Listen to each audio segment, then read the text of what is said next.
भाई तेरे हिसाब से ज्यादा जीनियस कौन था, टेस्ला था या न्यूटन? तुम्हें क्या लगता है? मुझे तो न्यूटन लगता है। न्यूटन ना होता तो हम लोग हवा में नहीं उड़ रहे होते। ग्रेविटी, ऑप्टिक्स, मोशन, बंदा जीनियस तो था। अरे जीनियस तो था, कोई शक नहीं। पर भाई टेस्ला ने ग्रेविटी को नहीं, कायनात को छूने की कोशिश की थी। हाँ, वही जिसको दुनिया ने इग्नोर कर दिया। क्या बात करते हो? इग्नोर नहीं भाई, दफना दिया। क्योंकि वो बिजली को बेड़ियों से आजाद करना चाहता था। चल तुझे एक राज की बात बताता हूं। ये सन था 1891। टेस्ला ने बनाई टेस्ला कॉइल, एक मशीन जो हवा से हाई वोल्टेज इलेक्ट्रिसिटी छोड़ती थी, बिना किसी तार के। बिना तार के? हाँ, बिजली हवा में नाचती थी और टेस्ला कॉइल के अंदर देवताओं जैसी चमक निकलती थी। और एक रोचक बात यह थी कि जब जब वो डेमो देता था ना, तो लोग डरते थे। उनकी आंखों में चमक, लेकिन दिमाग में डर होता था। और बल्ब वाला एक्सपेरिमेंट? एक बार रूम में बल्ब लगा हुआ था जिसमें कोई वायर नहीं था। टेस्ला ने कॉइल ऑन किया, बल्ब हवा में ही ग्लो करने लगा। मतलब आज के चार्जिंग पैड्स का बाप।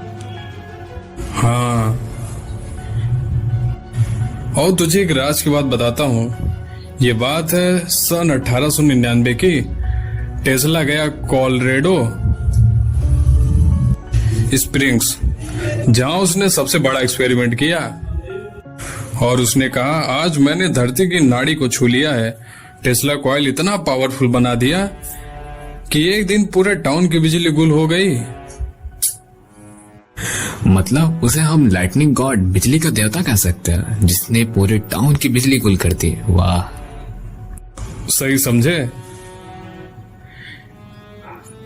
People called him wizard magician, और कुछ कहते थे वो एलियन के कांटेक्ट में है। बचपन में मैंने बहुत सारी रिमोट कंट्रोल गाड़ी चलाई है। क्या वो इसी से रिलेटेड था?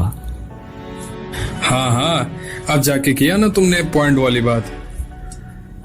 ये बात है सन 1898 की, मेडिसन स्क्वायर गार्डन।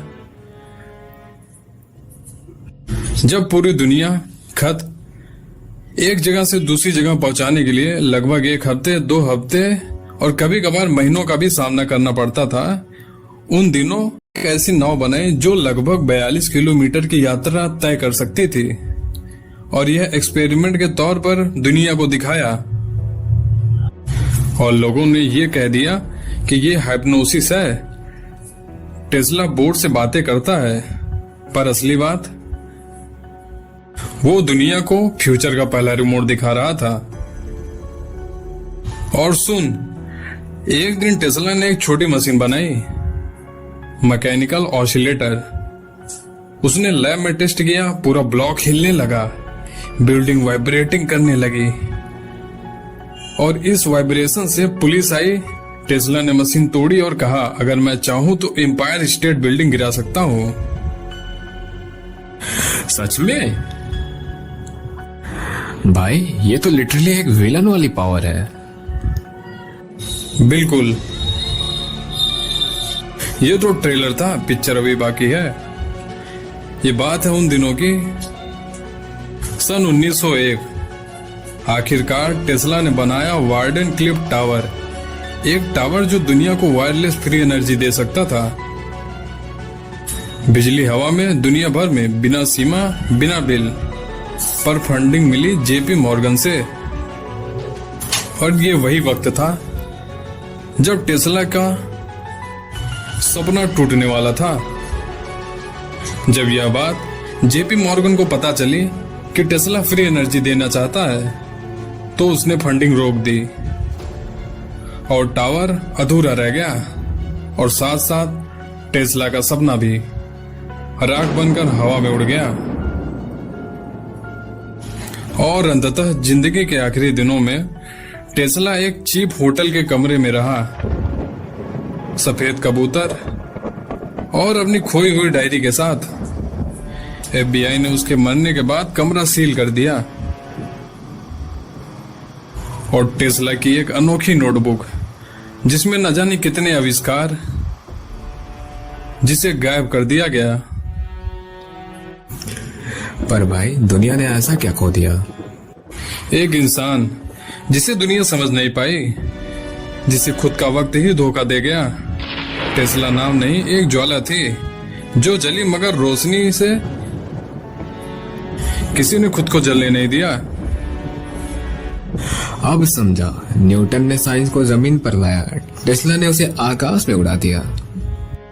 और सच बताएं तो वो अब भी बिजली की गूंज में कहीं न कहीं जिंदा है। टेस्ला दुनिया के लिए एक साइंटिस्ट था, मगर खुद के लिए एक कल्पना जो सिर्फ रोशनी से बनी थी।